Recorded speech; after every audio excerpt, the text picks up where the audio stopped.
The silver spires of Diplomatic Station Alpha gleamed in the darkness of space. Earth had only joined the Galactic Council 3 months ago. Humans were still learning the ways of the 27 alien species that ruled this part of the galaxy. Ambassador Gene Park stood at the viewport, watching stars drift by. His wife Mina adjusted the collar of his formal blue uniform. "You look worried," she said. Gene nodded. "The Arbiters requested our presence specifically. They never do that without reason." Their daughter Sora skipped into the room, her small shoes clicking on the metal floor. At 8 years old, she was the only human child on the station. Her dark hair was tied with ribbons that matched her red ceremonial dress. "Papa, will there be other children at the ceremony?" Sora asked, eyes bright with hope. Gene knelt beside her. "No, little one. Council species don't bring children to diplomatic events. You're special." "Then why am I going?" "Because the council asked to meet you. They've never seen a human child before." The family walked through the curved hallways of the station. Aliens of various shapes and sizes moved aside, staring at Sora with multiple eyes or sensing organs. Some looked curious, others uncomfortable. The main chamber was enormous, with a domed ceiling displaying the stars outside. Representatives from all council species sat in tiered seats surrounding a central platform. The Park family was directed to stand on this platform, under the gaze of hundreds of aliens. High Arbiter Toll, a tall blueskin being with 4 arms, rose from the highest seat. 2 of his arms held ceremonial staffs. "We welcome the human representatives," Toll announced, his translator making his clicks and whistles understandable. "We have requested this meeting to observe the young one. Human reproduction is unusual to us." Gene squeezed Sora's hand reassuringly as the aliens studied her. The girl stood straight and smiled politely, just as her parents had taught her. The ceremony proceeded with speeches about peace and cooperation. Sora tried to stand still, but after an hour, she began to fidget. The chamber was hot, and the speeches were boring. Then she saw a beautiful creature floating near one of the light fixtures. It looked like a butterfly but glowed with soft blue light. Its wings seemed made of stars. No one else was paying attention to the beautiful creature. While her parents listened to another speech, Sora slowly moved toward the edge of the platform. The glowing butterfly drifted lower, as if inviting her. She reached out her small hand, smiling in wonder. The moment her fingers touched the creature's wing, chaos erupted. The butterfly burst into bright blue flames that didn't burn her fingers but scattered light across the chamber. "Stop!" shouted Arbiter Toll, all 4 arms raised in alarm. The chamber fell silent. Every alien was standing, many pointing at Sora or making signs with their limbs. "The human child has touched the sacred Ajik moth," an alien with green scales hissed. Gene rushed to pull Sora back. "She meant no harm. She didn't know." Arbiter Toll's voice boomed through the chamber. "Ignorance is not an excuse. The laws of the Council are absolute and date back 10,000 cycles. The sacred Ajik is the physical manifestation of our covenant." Mina stepped forward. "She's just a child. Please, whatever rule she broke, we apologize." The next hours passed in a blur of arguments and pleas. Gene contacted Earth's government, who immediately sent diplomatic messages. Sora, not understanding what she had done wrong, was kept in a holding room with her mother while Gene tried desperately to resolve the situation. 3 days later, the council reached its decision. Gene and Mina were summoned before the full assembly, without Sora. "Where is our daughter?" Mina demanded.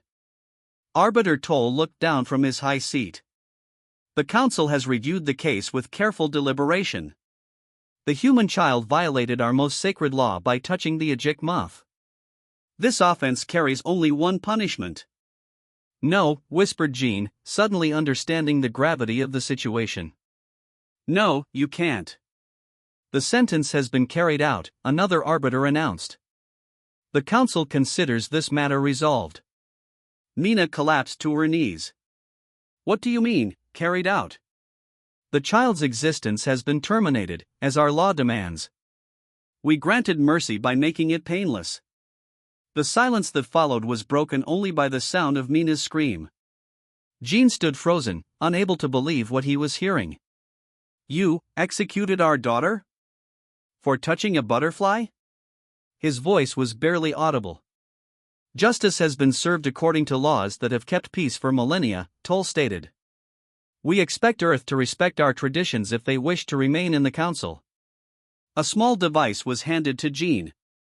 It contained Sora's final recorded moments and her last words, "Tell Mama and Papa I'm sorry." Within hours, the transmission reached Earth. Across the planet, humans watched in horror as the news broke. Their first contact with the galactic community had ended with the death of an innocent child. And humanity's patience died with her. The screens in Times Square went black for 3 minutes when the news broke. Then, all at once, they showed Sora Park's smiling face, a school picture taken 2 months before her family left for the diplomatic station. Across Earth, the same image appeared on displays in every major city. A child's face. A child who would never come home. General Jun Kim watched the public response from his office at United Earth Defense Command. People gathered in streets, first in hundreds, then thousands, then millions. There were no riots, no shouting, just silent crowds holding pictures of Sora. They've united us, Jun said quietly to his aide. The council couldn't have made a worse mistake. President Han called an emergency meeting in the underground war room beneath New Geneva. 42 world leaders sat around a circular table. Jean and Mina Park were given seats of honor, though they barely seemed aware of their surroundings. Jean clutched the small device containing their daughter's final moments. The Galactic Council expects us to accept this, President Han said, her voice tight with controlled anger. They believe we will value our membership more than justice for one child. Admiral Sun Lee, head of Earth's small space fleet, stood up. They don't understand humans.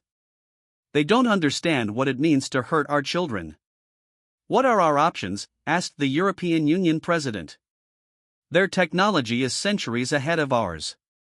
Admiral Lee activated a holographic display showing Council space, 27 homeworlds and hundreds of colonies spread across 3 spiral arms of the galaxy. We've been studying them since first contact, she said. What the Council doesn't know is that our ships have been mapping their defense systems, recording their communications, and analyzing their weaknesses. Jean Park looked up for the first time. They think we're primitive because we only achieved faster-than-light travel 30 years ago. Let them keep thinking that, General Kim said. Our apparent weakness is our advantage. Over the next week, Earth projected an image of submission. Official channels expressed deep regret over the unfortunate incident and requested further dialogue. The Council interpreted this as human acceptance of their superior position. Meanwhile, in hidden facilities around the solar system, Earth's scientists and engineers worked without rest. Technologies that had been reverse-engineered from Council designs were rapidly weaponized. Soldiers trained in new combat techniques designed for various alien environments. On the 7th day after Sora's death, Jean Park addressed the United Nations. His wife stood silently beside him, wearing white, the color of mourning in their culture. My daughter believed in friendship between species, Jean said, his voice steady despite his red-rimmed eyes. She would have forgiven her killers. She was better than us. He paused, looking at the assembled representatives of humanity. But I am not my daughter. And we are not a species that allows our children to be murdered without consequence. The plan was set in motion. Earth's ambassador to the Council delivered a formal notice of withdrawal, ending with a simple message that confused the alien representatives: you have 72 hours. When asked to clarify, the ambassador smiled coldly and said, time to prepare. The Council dismissed the message as primitive posturing. The High Arbiters sent a response explaining that withdrawal required a complex procedure lasting at least one solar cycle, and expressing disappointment at humanity's emotional reaction to necessary justice. Admiral Lee's flagship Vengeance left Earth orbit along with 30 other vessels, the entire human space fleet. Officially, they were conducting exercises in the outer solar system. In reality, they jumped to lightspeed using coordinates no Council member knew humans possessed. On Earth, families hugged their children tighter. Schools held moments of silence for Sora. Military facilities hummed with activity as troops prepared for deployment. Weapons that had never been tested in actual combat were loaded onto transport ships. President Han addressed the people of Earth one last time before communication silence began. For thousands of years, humanity has fought itself. We have killed our own kind over land, resources, beliefs, and power. But we have always agreed on one thing: our children are sacred. She looked directly into the camera, her eyes fierce. The Galactic Council killed Sora Park because they believed there would be no meaningful consequence. They believed we would accept their ways as superior to our own. They believed we would be reasonable. The president paused. They were wrong. As the 72-hour deadline approached, Council observers on Earth reported unusual calm. No military buildup was visible. No aggression was detected. The humans appeared to be processing their grief and accepting reality. The Council relaxed, believing the crisis had passed. They did not notice when Earth's orbital defense platforms suddenly changed their positions. They did not detect the stealth ships hiding in the shadow of the moon.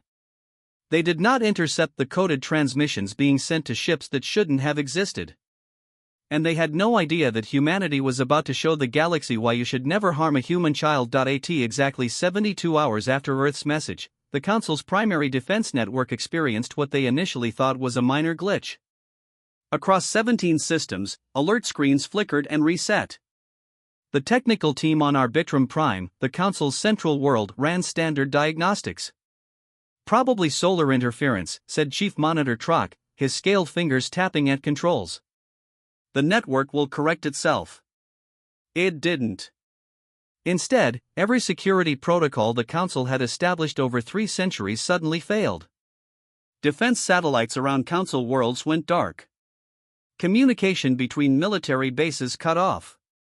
Warning systems designed to detect approaching ships shut down completely. On the Council's central meeting station, High Arbiter Toll was in the middle of explaining to junior representatives why the humans' withdrawal was a minor inconvenience when the chamber plunged into darkness. Emergency systems should activate, he said calmly. But they didn't. The massive view screens that normally showed the stars suddenly came to life again. But instead of space, they displayed a single image: Sora Park's smiling face. What is this?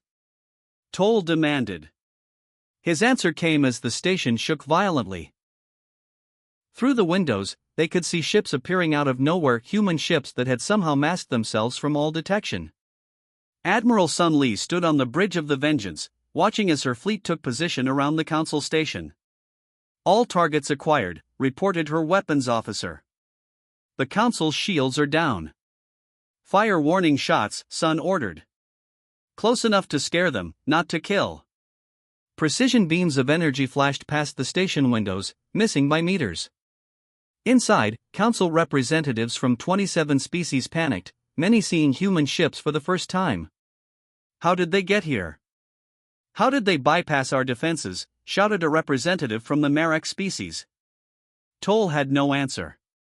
On Arbitrum Prime, the Council's judicial headquarters found itself surrounded by 5 human battleships that seemed to appear from thin air. Commander Daishin led the boarding party that breached the building's main entrance. His soldiers moved with perfect discipline, using non-lethal methods to subdue the Council's guards. They had studied alien physiology carefully and knew exactly how to incapacitate each species without killing them. Day marched directly to the High Chamber, where the 7 chief arbiters were attempting to contact help. The doors slid open, and the arbiters found themselves facing human soldiers in black armor. What is the meaning of this? Demanded Chief Arbiter May. This is an act of war. No, Day replied calmly. This is justice. Human style. Across Council space, the pattern repeated. Human forces appeared simultaneously at key military and governmental installations. Their strikes were surgical and precise. They disabled rather than destroyed, neutralized rather than killed. High Arbiter Toll was brought to the main communication chamber of the station, where a transmission was waiting. On the screen was Gene Park, Sora's father. Arbiter Toll, Gene said, his voice eerily calm. Are you surprised to see me? How have you done this? Toll asked, his forearms gesturing in confusion. Your species doesn't have this technology. We had everything we needed the moment you invited us into the council, Jean replied. While you were studying us as curiosities, we were learning your weaknesses. What do you want? Reparations for your offspring? We can discuss compensation. Jin's face hardened. My daughter had a name. Sora Park. And this isn't about compensation.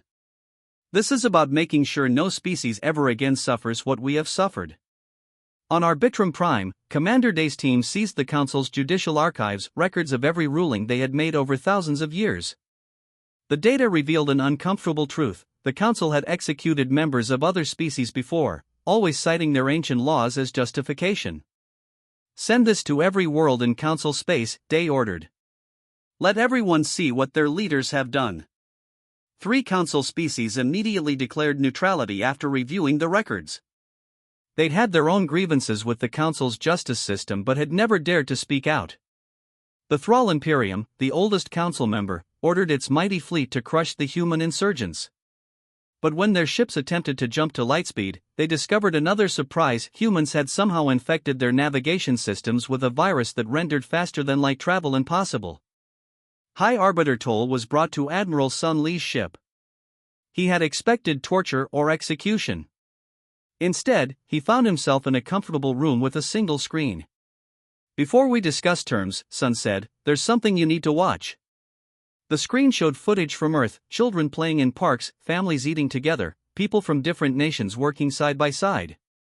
This is what you threatened, Sun explained. Not just Sora, but all of us. Humans protect their own, Arbiter Toll. Always. The Council had ruled through fear and technological superiority for centuries.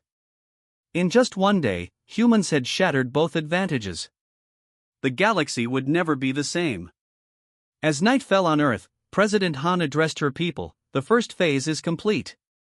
The Council now understands what it means to harm humanity.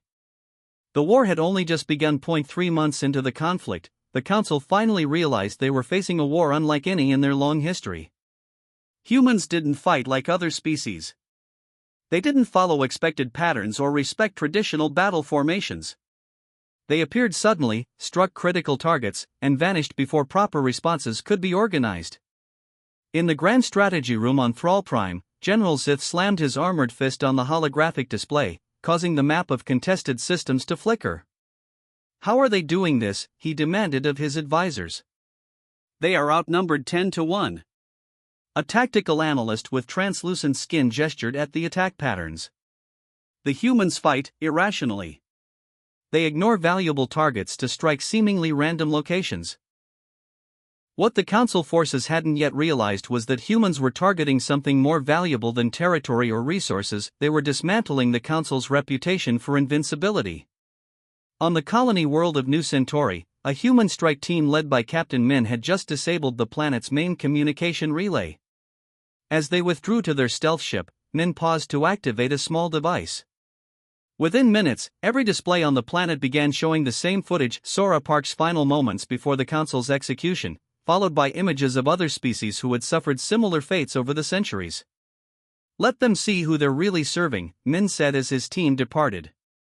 On 17 worlds, similar operations were underway. The Council was not just fighting humans in space, they were fighting an information war for the loyalty of their own citizens. Admiral Sun Li's flagship hovered near the edge of the Orion Arm, where her fleet was regrouping after a successful strike against the Council's main shipyard. They've adapted to our first wave tactics, she told her officers. Now we implement Phase 2. Jean and Mina Park had become powerful symbols in the conflict. Once ordinary diplomats, they now traveled to neutral worlds, sharing their daughter's story. They weren't warriors, they were something more dangerous: witnesses. We don't seek vengeance, Jean told the representatives of the Krell Federation, a species considering breaking away from the Council. We seek reform. The Council executed our daughter for touching a moth. How many of your children have died for similar crimes? The Krell leaders exchanged uncomfortable glances. There had been incidents over the years, minor violations of council law that had resulted in severe punishments. 6 systems have already declared independence, Mina added. The council's grip is weakening. On Arbitrum Prime, the remaining loyal council species gathered for an emergency session. High Arbiter Toll, once the picture of confidence, now appeared haggard and stressed. The humans have proven more resilient than anticipated, he admitted. But we still have advantages they cannot overcome. He activated a secure display showing designs for a terrible weapon, a device capable of causing a star to go supernova prematurely. The colony of Proxima Centauri 3 houses their advanced research division. We eliminate it, we slow their technological progress significantly. Several representatives looked uncomfortable. That colony has over 2 million human civilians, one noted. This is war, Toll replied coldly. They started it. 7 days later, the human colony on Proxima Centauri 3 vanished in a blinding flash as its star erupted in a miniature nova. The light of destruction took 4 years to reach Earth, but humanity's deep space sensors detected the catastrophe immediately. In his command center, General Jun Kim received the news with a stony expression. The room fell silent as the death toll was confirmed. They've crossed the final line, Jun said quietly. Prepare the Phoenix Protocol. For months, human scientists had been working on their most closely guarded secret. While the Council believed they were merely copying alien technology, humans had been innovating, combining technologies in ways the Council had never imagined. On Earth, Gene Park was informed of the destruction of Proxima Centauri 3. Among the dead were families he had known personally, diplomats, scientists, children Sora's age. They think this will break us, he told President Han. They don't understand that humans have endured worse. We've faced extinction before, from nature, from ourselves. We always survive. President Han nodded gravely. The Phoenix Protocol is ready. Are you certain you want to proceed? Gene looked at a hologram of his daughter floating above the war table. Sora would want peace. But sometimes peace must be fought for. Across human-controlled space, a coded message was transmitted to every ship captain, Phoenix Rising. Within hours, human vessels performed what Council scientists had believed impossible. They created artificial wormholes that allowed them to bypass all defensive lines and appear directly above the 7 remaining loyal Council homeworlds simultaneously. But it wasn't an attack force. Each ship broadcast the same message to the stunned populations below. We could end your world today. Instead, we offer you one final chance for peace. The Council lied to you. They have killed innocents for centuries. Ask yourselves, is this the leadership you deserve? On billions of screens across Council space, footage began playing of Sora Park's final moments, her small voice saying, I forgive you. The Council's authority, built on fear and technological superiority, began to crumble from within. The Grand Chamber of the former Council headquarters had been rebuilt after the war. Where once only the highest representatives could speak, now a circular platform allowed voices from all species to be heard equally. The room was filled with delegates from 34 worlds, the 27 former Council species and 7 new members, including Earth. Gene Park stood at the center of the platform, older now, his hair streaked with gray. Beside him stood his wife Mina, holding the hand of their 6-year-old son, Tae. The boy looked around with curiosity at the various aliens watching his father. 2 years ago, we faced extinction, Gene began, his voice carrying to every corner of the chamber. Not just humans, but the idea that justice should be merciful. That laws should protect the innocent, not punish them for honest mistakes. The delegates listened in silence. Many had fought against humans. Others had joined their cause. All respected the man whose grief had changed the galaxy. My daughter Sora touched a moth she found beautiful. For that, she was killed. The old Council called it justice. I called it murder. High Arbiter Toll was not present. After the Council's defeat, he and 6 other hardline arbiters had been tried for crimes against sentient beings. They now served their sentences on a rehabilitation world, experiencing firsthand the compassion they had denied others. Admiral Sun Lee, now Earth's chief representative to the new Galactic Assembly, stepped forward. The war is over. The last holdout world surrendered yesterday. Now we must build something better than what we destroyed. An alien delegate from the Thrall Imperium, once the Council's strongest military power, rose from his seat. His species had suffered heavy losses when they had used the Starkiller weapon against Proxima Centauri. Why should we trust humans to help lead? He asked. You brought our mighty council to its knees in 2 years. You could rule us all if you wished.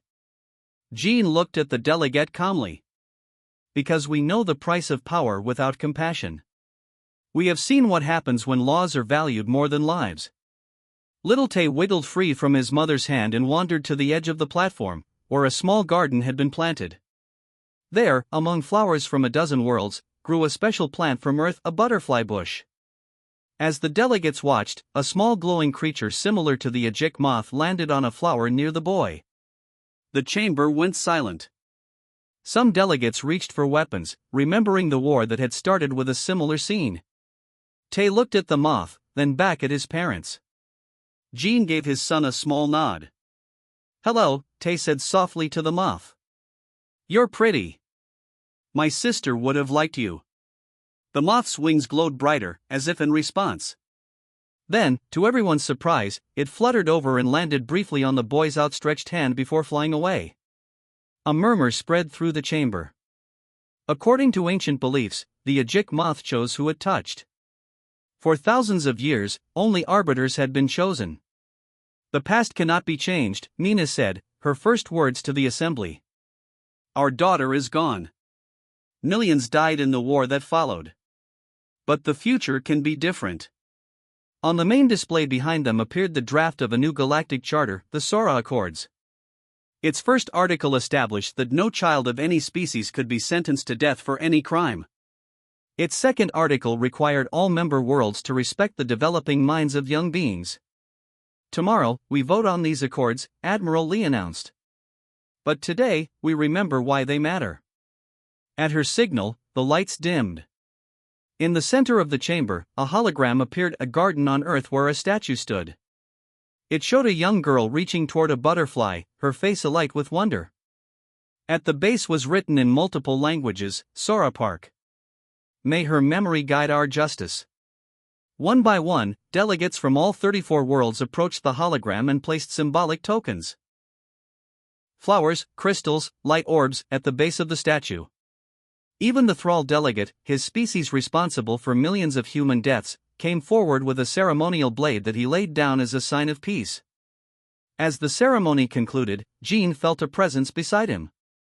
A senior diplomat from the Krell Federation, one of the first species to break from the Council during the war, approached with something in his hands. My granddaughter made this for your son, he said, offering a small handcrafted toy. She said it represents hope. It was a simple thing, a figure of a child with butterfly wings. Jean accepted it with a bow. Thank you. Sora would have liked that very much. That night, as they slept in their quarters, Jean and Mina stood at the viewport looking at the stars. Do you think she would be proud? Mina asked quietly. Jean watched as ships from 24 worlds moved peacefully through space around the station, former enemies now working together. She would be proud of what her life created, he said. A galaxy where children are sacred to all species, not just humans. In the distance, a new ship was being constructed, the first of its kind built by multiple species working together. On its hull, visible even from this distance, was its name, Sora's Promise.